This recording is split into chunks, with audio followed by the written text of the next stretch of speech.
Hey nerds, Farmer Jesse here. Welcome to Growers Daily, your daily dose of ecological farming insight. It is Wednesday, October 15th, 2025, and today we are going to discuss why the decline in bird populations, but the uptick in sea turtles, mid-size cold storage options for produce, and the big life mistake I almost made. Or did I?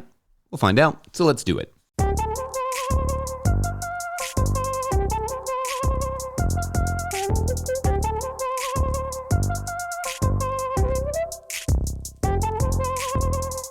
All right, happy Wednesday, everyone. I hope you all are feeling fine at this midweek check-in. The mornings have been relatively chilly here, so I've been moving relatively slowly during those mornings, but got some good harvesting done yesterday, a little mowing as needed, some random odds and ends here or there. Nothing super exciting, but once you get past that little bit of cold, it's suddenly the nicest working temperatures ever, so I find myself just enjoying whatever it is I'm doing. It's a good time of year to get those jobs done that you've been avoiding because, well, at least if nothing else, it just feels nice to do them. I, for example, fixed part of my fence finally because I just wanted an excuse to be outside for a few more minutes. So cheers to that. All right.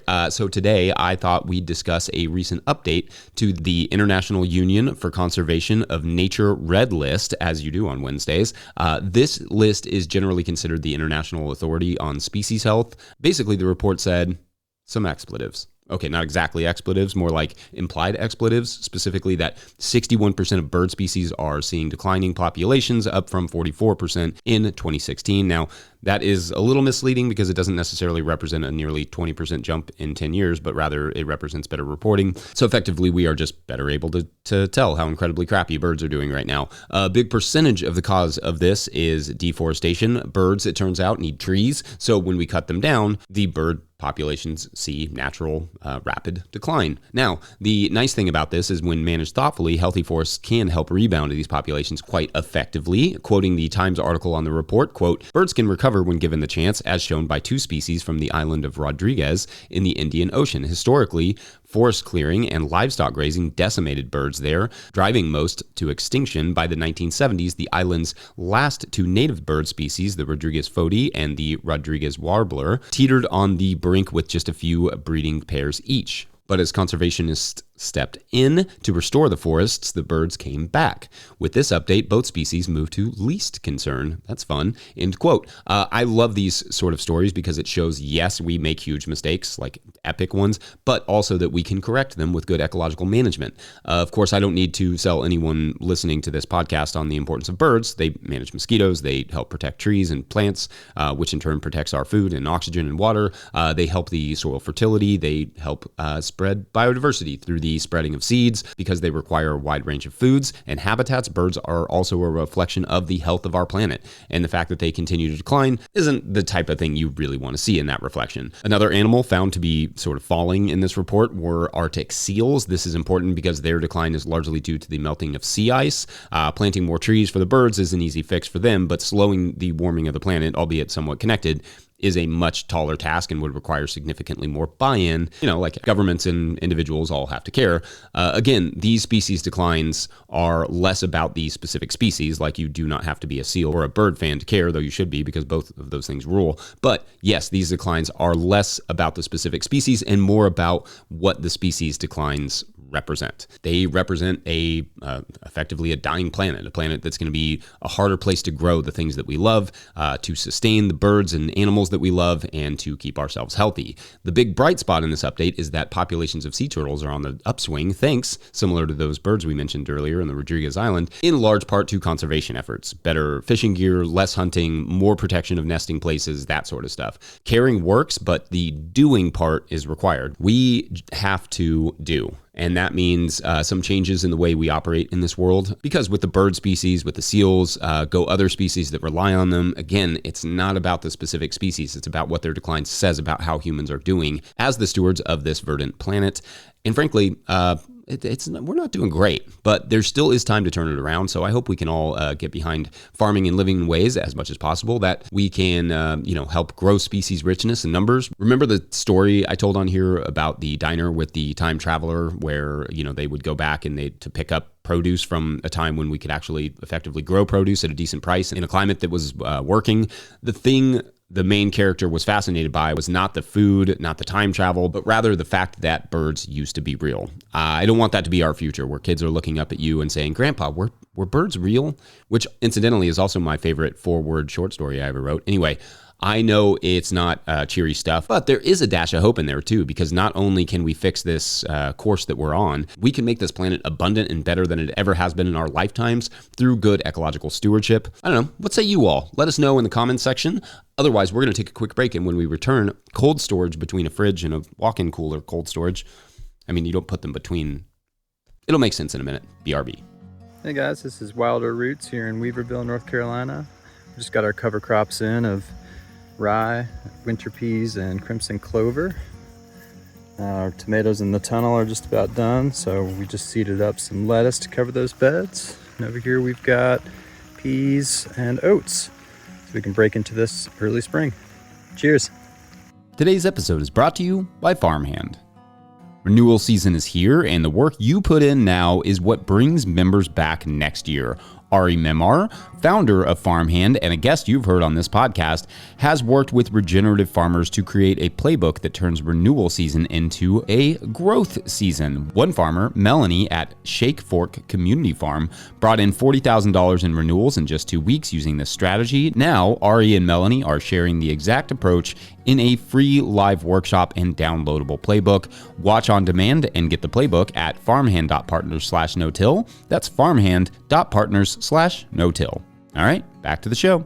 If you, the listener or viewer, are enjoying this podcast, getting even a small amount of value from it, consider supporting our work over at patreon.com/no-till-growers. I will try to get to questions from everywhere that questions come in, but I will always get to your Patreon questions. In fact, a lot of times I see somebody sign up to be a Patreon member and then immediately ask a question because they know I'm hanging out there ready to answer your questions. Anyway, today's Patreon question comes to us from Patreon member Mira Rosenblatt, who writes, quote, I finally found a place that has advice for those of us growing in the South. I'm in Mississippi, and it was refreshing to see that your book spent a whole segment on sweet potatoes as well as gave advice for growing through the heat of the summer. I hope we start to see more small-scale produce farms like yours here in Mississippi.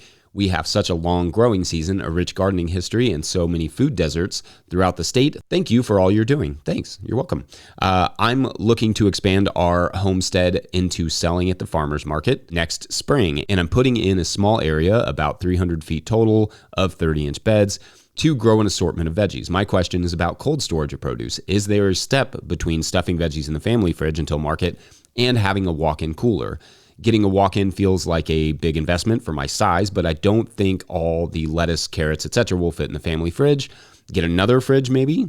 Thank you, end quote. Okay, great question here. Thank you. So first, I should say that when I started growing, there were almost no resources for growers in the South either. Luckily, we had Pam Dalling, who writes for Growing for Market magazine, and that was helpful, but most of the growing information, especially as it pertained to small-scale biointensive vegetable production, was coming from the North and or, the Pacific Northwest, which wasn't always helpful to me. In fact, when we first envisioned no-till growers, we thought about kind of splitting it into 4 or 5 groups. One like cold climate, warm climate, arid climate, subtropical climate, and tropical climate or something like that. You could possibly also add high altitude in there. You could do it by regions, but whatever.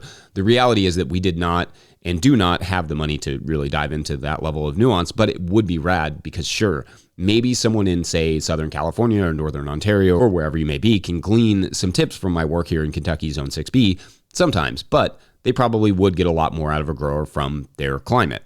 And that person doesn't always exist in an accessible way. And as I've said before, I think AI is going to increasingly make it less worth creating context-specific content by oversaturating the content creator space with plagiarized content. So in my opinion, that fact is only going to get worse, unfortunately. Anyway, storage. Yes. So there are options between another fridge and a walk-in cooler, but those can also be affordable as well. In fact, a fridge on its own can handle quite a bit of produce. So it could be as simple as buying 1 or 2 older fridges and using those for storage. Some fridges you can even change the temperatures on. So in theory, you could even store something like tomatoes and potatoes longer term in a smaller fridge. But the simplest option, in my opinion, is just to find a room, a closet, or just build an insulated box in a barn or a garage and shove a CoolBot and AC unit in there.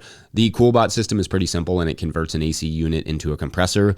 I know there are some alternative options that you can find online, but we've had our CoolBot box for like 10 years now or so. so. And beyond having to replace a couple cords over the years and a few AC units, it's still cranking away out there. Then you just match the AC unit to the square footage that you need. For me, I love having a legit walk-in, but we also just built the box in the barn on our last farm, and it was highly functional as well. We store our seeds there. We can harvest a day early if need be to beat the rain and or spread out the workflow. It can keep squash good to go all week as we harvest it every morning, and we have to harvest it, put it in the cooler, that sort of stuff. So because you are starting a farmer's market, I might consider a larger area for cooling, just in case you want to expand one day. Worst case scenario, you just have an awesome cooler for anything from aging wine to dry aging beef and so on. I will say that a CoolBot setup can be more affordable than most of the restaurant style fridges as well, but it is also worth keeping an eye out for those sort of like 2-door fridges that you see at restaurants, and or speaking with a restaurant supply company just to see what they have in stock. Sometimes a restaurant will go out of business locally and you can, snag a fridge for a fairly reasonable price. Getting it fixed can be a challenge, like when it breaks down, which also makes the CoolBot a nice option because they're pretty easy to troubleshoot and fix on your own. But those 2-door, restaurant fridges are for sure an option if you can get a good price on them. Also, in terms of food safety, you do want to get it out of your family fridge if you're going to be selling it at market. Just, if there's meat and stuff going in there or, spoiled whatever, leftovers, you don't want that mingling with the produce that you're going to be selling at market. All right. I hope that was helpful. Otherwise, we're going to take a quick break. And when we come back, that time I almost did a thing I probably would regret at least a little bit now. That's a good intro. Be right back. Farmer Claire Coleman here from the Winter Growers Podcast. Did you know that I also founded Real Farmer Care, a nonprofit that supports farmer well-being? From my own experiences farming, I knew firsthand that this type of support was missing from ag, so I decided to do something about it. As of today, there are over 500 farmer recipients of a $100 self-care award, with more applying daily. If you'd like to help, each $100 donated supports one new farmer. Visit realfarmercare.com to donate and learn more. Again, that's realfarmercare.com.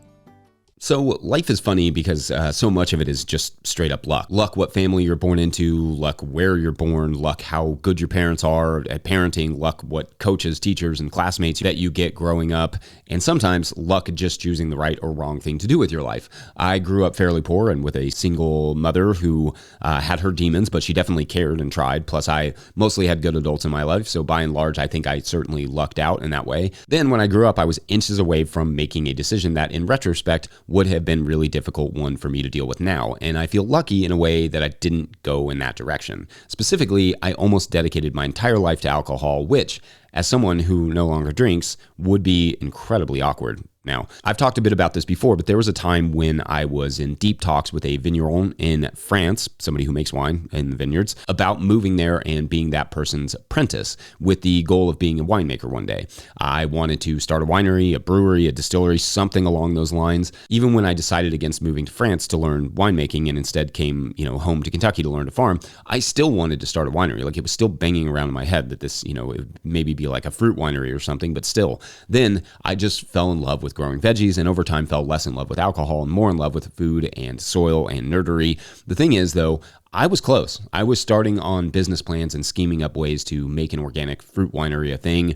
Today, though, it isn't just that I don't drink anymore, that I'm glad I didn't go that route. I suppose I could still run that business without drinking, though I could have also probably just as well sold it. But I'm also glad, just because alcohol sales are on the decline nationwide. Fewer young people are drinking, so it would be a really hard business. This is partly because of an uptick in general sobriety, but also in saturation. There is more competition from seltzers and other drinks than there used to be for a declining market. To be clear, I still think wine can be amazing even if I don't drink it. It's a special, nerdy, microbial concoction that in many ways shaped human history, ditto beer. The microbial interactions required to make wine are absolutely fascinating to me, and I spent a significant amount of time trying to understand the different types of fermentation, of yeasts, of how it all worked and created amazing flavors. But now I think back to how close I was to being a winemaker, to dedicating my life to a product I no longer consume, and wonder what the lesson is from that.